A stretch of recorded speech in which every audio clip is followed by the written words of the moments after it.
130 տարիներ մեր բնորանում մեր նկատմամբ ընթանում է ցեղասպանություն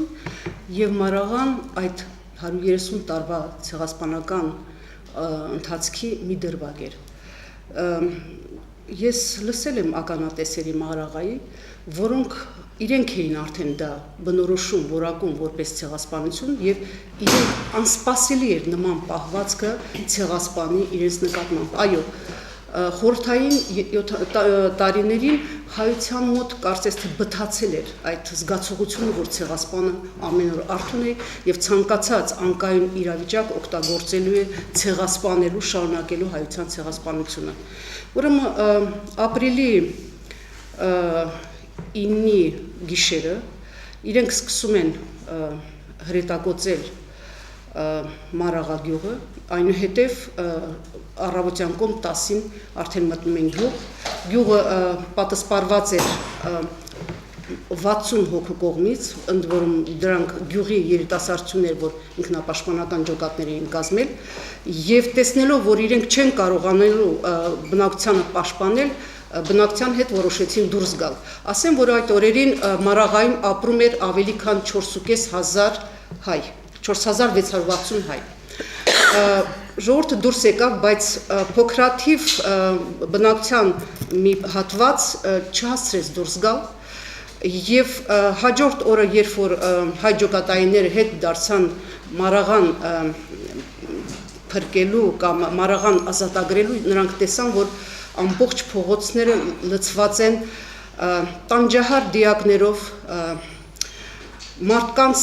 աչքերի համար շատ ծանր տեսարաններով, վառված դիակներով եւ ականատեսներից մեկը, որը նաև ջոկատների հրամանատար էր, ինքը տեսել էր, որ երբ որ թուրքերը գալիս էին ոչ միայն սովորական հրացանով կամ ավտոմատով, իրենց հետ բերում էին նաև յաթաղան, եւ դա հասկանալի էր, որ յաթաղանով իրենք այնուհետև պետք է ուղղակի տանջամահ անեին այդ մարդկանց կամ էլ խաղային արդեն դիակների հետ, ինչ որ կուզեին, այնպես էլ կպահեին իրենց։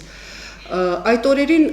տարբեր հաշվարկներով 60 հոգի զոհվել է, ասում են մինչև 100 հոգի զոհվել է, մոտ 60 հոգի գերեվարվեցին, որոնց կեսը միայն փոխանակվեցին, իսկ մնացածի ճակատագիրը մինչ օրս էլ անհայտ է, եւ ասում են, որ այդ փոխանակվածների մեծ մասը 1-2 տարուց հետո մահացավ, որովհետեւ նրանց բոլորի մարմինները ուղղակի տանջամահ հարված էր, նրանց տանջանց էր, ծխախոտի հետքեր,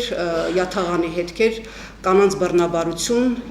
եւ այլը։ Ասեմ, որ այս կորածների եւ զոհվածների մեջ հիմնականում կանայք են, հիմնականում ծերեր են եւ երեխաներ։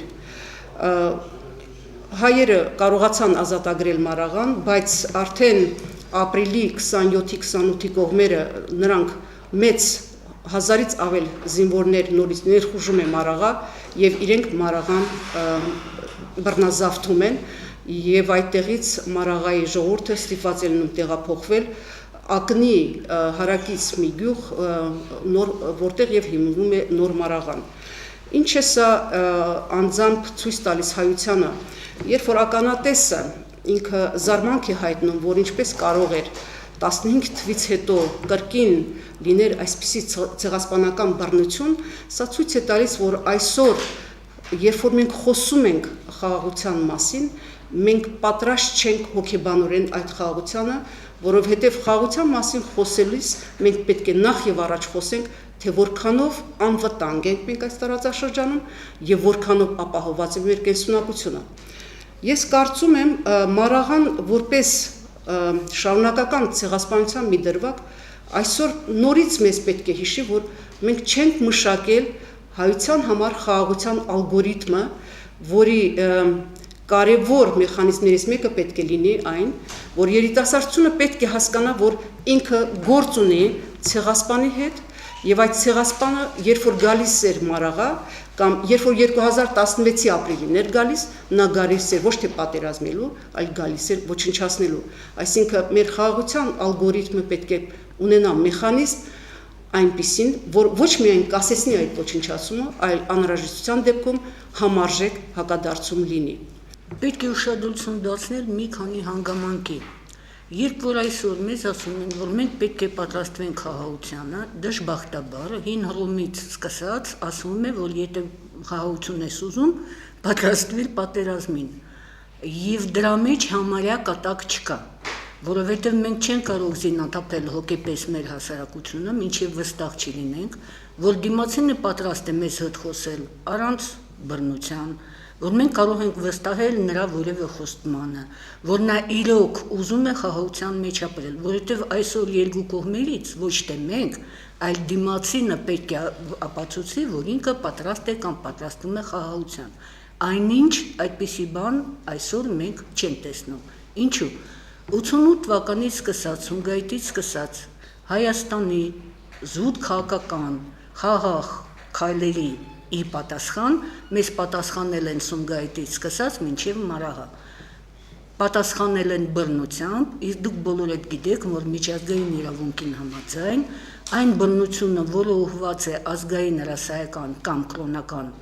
խմբի կամ տարի դեմ, կոչվում է ցեղասպանություն։ Եվ այստեղ զոհվածների թիվը կարևոր չէ, եւ նույնիսկ չի պահանջվում ուղիղ բռնությունը։ Ցանկացած գործողություն, որը ուղղված է աննպաստ պայմաններ ստեղծելու, այդ խումբը քանդելու մասամբ կամ ամբողջությամբ միջազգային իրավունքի տեսակետից ցեղասպանություն է։ Եվ մեր երիտասարդությանը, մեր հասարակությանը, դե ավելի հասուն տարիքի մարդիկ ավելի լավ են պատկերացնում իրավիճակը, շատ դժվար է հասկանալ, որ դիմացինը քեզ ուզում է ոչնչացնել, որովհետև երբ որ քո մոտ այդպիսի ցանկություն կամ ձգտում չկա, դու չես հասկանում, որ դիմացինի մոտ այդ ձգտումը կա, ու դու չես հասկանում, ինչու նա պիտի քեզ ոչնչացնի, եթե դու նրան չես ատում եւ ընդամենը ուզում ես քո քաղաքակրթությամբ, քո սովորությամբ, քո հայրենիքում ապրել։ Հասկանում եք, երիտասարդությանը մինչև չի գնում առաջի գից, մինչև չի շփվում ռեալության, դաժան ռեալության հետ, չի հասկանում, որ վտանգը ռեալ է եւ վտանգը շատ ավելի մեծ է, քան թե մենք ուզում ենք հասկանալ։ Այնինչ, միջազգային ցեղասպանագիտությունը գիտի ցեղասպանությունների մի քանի տեսակ։ Կա պարզապես խումբը վախացնելու համար, կա պատանդների պահելու մարտավարություն, երբ որ փոքր խումբը ոչնչացնում են, որպեսզի ավելի մեծը հետ կանգնի իր քաղաքականությունից կամ իր պահանջից ու վախենա եւ զգուշանա, որ իր հետ էլ կլինի նույնը։ Եվ կա Մարագայի դեպքը, երբ որ եթե քո ցեղասպանական գործողությունը դեմ չի առնում դիմադրությանը եւ չի ստանում համապատասխան պատիժ, իսկ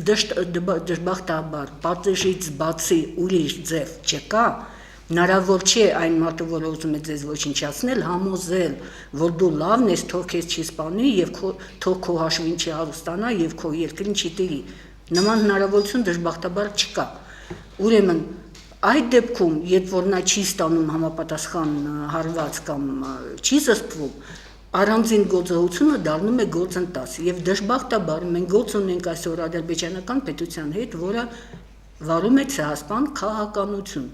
Սումգայիթից մինչև Մարագա, մինչև 16 թվականի պատերազմը, մինչև նրա դպրոցական դասագրքերը, մինչև հասարակության մեջ տարվող քարոզը, այդ քարոզը նույնիսկ որևէ ռեալ փաստեր չի պարունակում, որտեղ գտնում են, որ դրա կարիքը չկա։ Բնազդի մակարդակով երիտասարդությանը համոզում են, որ հայ թշնամի է, հային պետք է սպանել։ Վերջ, պետք է ոչնչացնել, մենք սա պետք է հասկանանք, որտեղ ցեղասպանության տեսության համաձայն կա այդպիսի դրույթ, որ ամենավտանգավոր ցեղասպանության ձևերը երկուսն են։ Մեկը առանց բռնությանը, որը մի քիչ դժվար է ապացուցել, որ սա իրոք քաղաքականություն է, ոչ թե պատահականություն, եւ մյուսը պատերազմի ժամանակ կատարվող ցեղասպանությունը, որտեղ ռազմական գործողությունների կողի ներքո արդեն գործողություն են վարվում քաղաքացիական բնակչության դեմ, անպաշտպան մարդկանց դեմ եւ նման դեպքում այն ժողովուրդը կամ այն ազգը, որը դառնում է նորմալ քաղաքականության առարկա, առաջինը ոչ մի դեպքում չի պետք է հրաժարվի իր պետությունից։ Շատ կարևոր, ինչքան էլ փոքր եւ թույլ է, չի սпасել, որ նա կգտնի ավելի մեծ հովանավորողին, որը նրան կպաշտպանի, նրա անունից կխոսի, նրա քաղաքական շահը կպաշտպանի։ 150 տարվա փորձ ունենք եւ գիտենք, նման բան գոյություն չունի։ Հարկավոր է, որ հասարակությունը ինքը իր անունից խոսի, ինքը պաշտպանի իր շահերը, ինքը տանի ցանկացած բանակցությունները եւ տեսությունը պահանջում է, որ այն խումբը կամ այն փոքրամասնությունը, որը առաջինն է որպես թիրախ, նա մասնակցի այդ բանակցություններին անկապ նրա քաղաքական կարգավիճակից։ Ու կարևոր չէ նույնիսկ ինքնավարությունն է, անկախ թե եթե ինքը անմիջապես առարկա է, ուրեմն պետք է ձայնի իրավունք ունենա, պետք է ներկայացնի իր խնդիրը, որտեղ անմիջապես գիտի այդ խնդիրը։